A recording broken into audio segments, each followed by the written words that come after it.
argument yi nga xam ne joxe na ko moom ak son parti La République des Valeurs joxe nañ ko mu ngi sukkandiku ci ay assises yoo xam ne déjà jaar na fi. ñu bëri ci ay candidats à l'époque notamment yi mujjee 2024 candidats à l'élection présidentielle.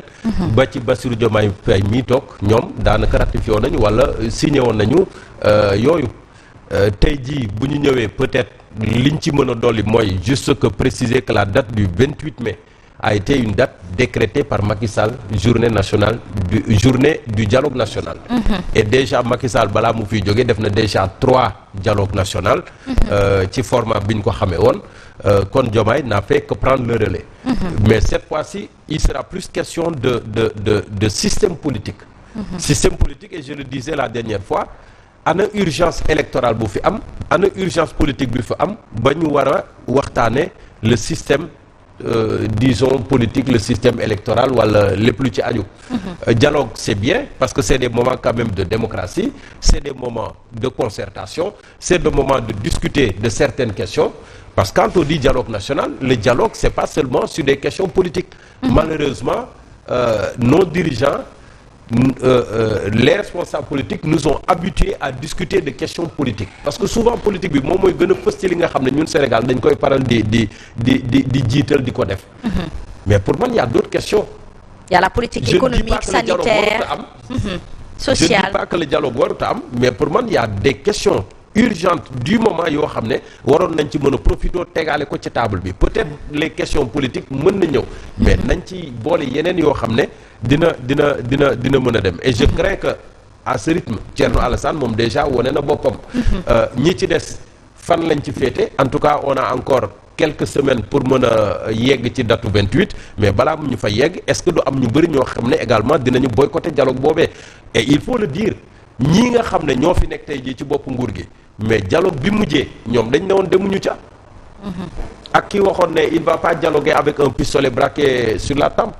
Donc mi ngi noonu tey jii bu amee ñeneen ñu bañ ne dialogue waa Pastef dialogue Diomaye ak Sonko ñoom duñ ca dem, mais dañ leen delloo seeni weccet, dañ leen fay seen xorom bi nga xam ne moom la ñu joxe woon daaw. Mais toujours est-il que le dialogue est toujours important. Parce que c'est autour de ce dialogue qu'on discute de beaucoup de choses. C'est autour de ce dialogue qu'on permet une certaine manière de vivre, en tout cas la démocratie. C'est une certaine manière également de s'accepter, accepter les contradictions, accepter. Mais le problème beneen bi des après le dialogue mooy lañ fa jot a tënk ba ñu déggoo ko. ñu déggoo ci naka lañ koy def. Et l'histoire a montré muy depuis Macky Sall bii na xaw ma nu muy demee que souvent le dialogue bu ñëwee ak la cay tukkee lañ cay waxtaane ba juboo ci, très souvent le régime en place moom mooy tànn la ko ca neex mu appliquer ko dans l'urgence wala boog mu seet nan lay gérer yeneen questions yi. Et c'est toujours comme ça, c'est toujours comme ça, de sorte que dialogue politique bi dialogue national bi y a une sincérité politique bu ci war a am, mais sincérité politique boobu dafay des. Parce que day am contexte boo xam ne ci lay dialogue bi di amee wala ay actualité dictée cette nécessité de dialogue. Après dañuy waxtaane loolu yem fa yette des yëpp ñu fàtte leen.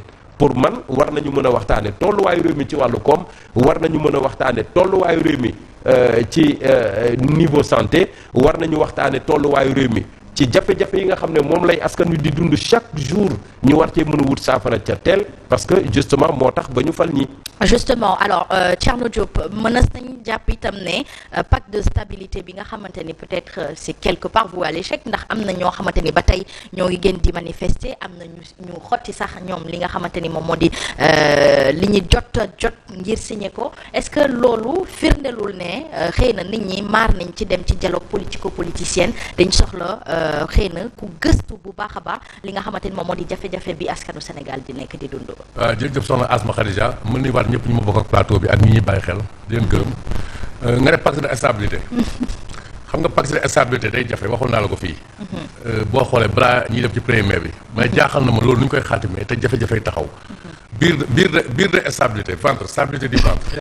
waaw mooy conditionné lépp. ventre affamé n'a point d'oreille. te pour ñu waxtaan il faut ñu dégloonte. booy waxtaan ak koo xam ne dafa xiif. defe naa du may dégg lu bëri de. donc d'où le bien fondé li si moo fay wax. Il faut que dialogue bi dëgg-dëgg mu porter sur les questions économiques. Bref, booy dialoguer il faut penser aux générations prochaines. Futur, ouais. Et non à la prochaine élection. Malheureusement comme ni ko Simon waxee moom nee na Macky Sall man damay dem sax ba ci Abdou Diouf. ñu jël loolu repère xool la moo tax dialogue fii du échoué. Qu'est-ce qui s'est passé en 88 dérèglement général réew mi noonu dugg ci guuta mag ñi fi nekkoon jamono yooyu muy sëriñ si ak yenn kilifa yi ñu teg benn commission cellulaire maam Kéba Mbaye jiite ko asma. bi ñu ci jógee lu ñu def ci la ñu àndee li ñu naan code consensuel.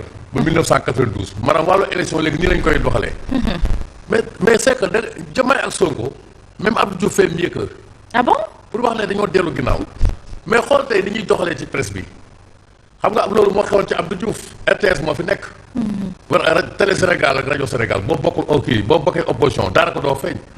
mais loolu dañ ko xeex de haute lutte moo tax Abdou Diouf def consensus loolu andi li jur tey CNRA mooy ACA au conseil de l'audiovisuel. muy benn concession ñu ne code électoral consensus te wàllum élection consensus la.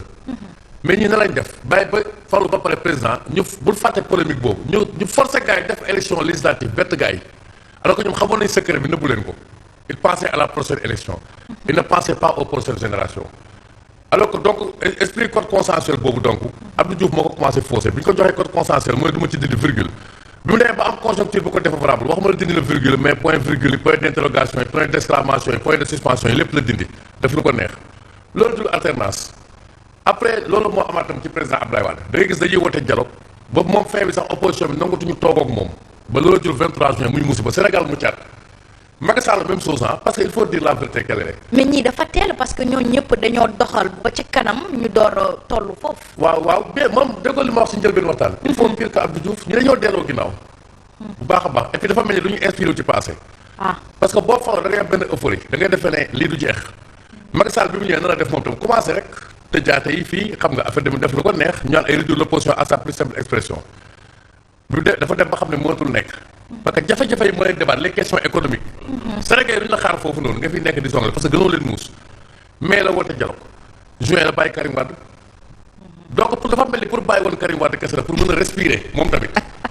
après problème yi remonté en surface parce que Macky dafa falu am embelli en 2012 au plan économique 2018 problème yëpp ñuy wax affaire tension de trésorerie ci la courant bi commencé yokkaat njëkk yi gën a cher looloo ko topp ba ci Ukraine ñëw ak coronavirus moo tax ñi dañ leen di ñaan li laay war a suuri nañ bàyyi naxante bi defoon nañ ci assise de la justice. li ci war a génn mooy justice boo xam ne bii amatul kumba am ndey ak kumba amul ndey yéen a ngi doxal kumba am ndey ak kumba amul ndey mais xoolal Abdou Nguer mi ci kaso bi. oui mais Azoura Fall moom kan ba lu ko neex wax mais sénégalais yi ñuy déglu atte leen dëgg waay jël ay saaga ndey tudd ay kilifa benn peeru réewande gi lu Abdou Nguer def. moom leen nit ñi. te moom saagul sax Abdou Nguer saagul. saagawul moo leen am doole bu ëpp bu Abdou Diouf wala bu Senghor wala bu Abdoulaye Wade te pourtant comme ñoom dañoo dellu ginnaaw mais inspiré wu leen loolu ngeen xam ne li ngeen di def nii du jëm. très bien kër parce que Sénégal jàmm lañ soxla tam. très bien bu fekkatee daal dialogue bu dëggu la te dañ ko soxla nag damay leen ñaan ñu jiite réew mi parce que réew nag jàmm lañ soxla. te maam yi dañ fi ñaan pour jàmm.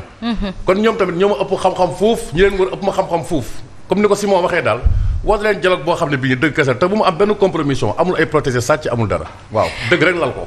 Très bien. Alors, les urgences, Younoussa Baldé semble être ailleurs. Jafe-jafe sénégalais yi yaakaar naa ni war nañ ko waxtaanee ndax lu tribune bind ci xëtam gi njëkk rek firndeel na ko bu ñu demee ba le monde rural les paysans ñoom ñoo ngi jël di tayle li nga xamante ni moom moo di semence wala récolte ñu jot a am est-ce que loolu gënutoon ñor ñu waxtaanee ko. mais Asma c'est tout à fait normal wax nga dëgg. loolu bokk na ci l'une des principale priorité bu ñu war a waxtaan actuellement au Sénégal. parce que maa ngi lay fàttali gis nga waa monde rural. di nuyuwaale au passage Cheikh Tidiane Cissé Simon Faye du ma bàyyi ma fenn. jour boobu moo def journal. Cheikh Tidiane Cissé bokk na ci syndicaliste ki koo xam ne yor na benn syndicat ci monde rural bi mu ngi dans le bassin arachidier précisément à Kaffrine. mais lii waxoon na ko depuis le début mu ne boo moytuwul. xiif dina yoot Simon sax noonu la ko waxee woon. xiif mu ngi dina yoot le monde rural. kon tey jii nii 3 mois après. bu tribune ñëwaatee foofu wala journaliste yi ñëwaat foofu kon c'est-à-dire le gars il avait déjà sonné la sonnette d'alarme. mais malheureusement dégguñu ko woon campagne bi ni mu doon doxee boobu ba léegi il a toujours dénoncé ça te waxoon na ko autorités yi ni ngeen jëlee campagne bi baaxul. mais malheureusement ils n'ont pas compris kon tey jii nii bu tribune ñëwee di wax ni famine dina am ci monde rural bi man gëm naa à 90% que Cheikh Tidiane Cissé du ñu bàyyi ñu fenn. kon il avait déjà alerté beneen urgence mais la situation dédialysée est là. Oui.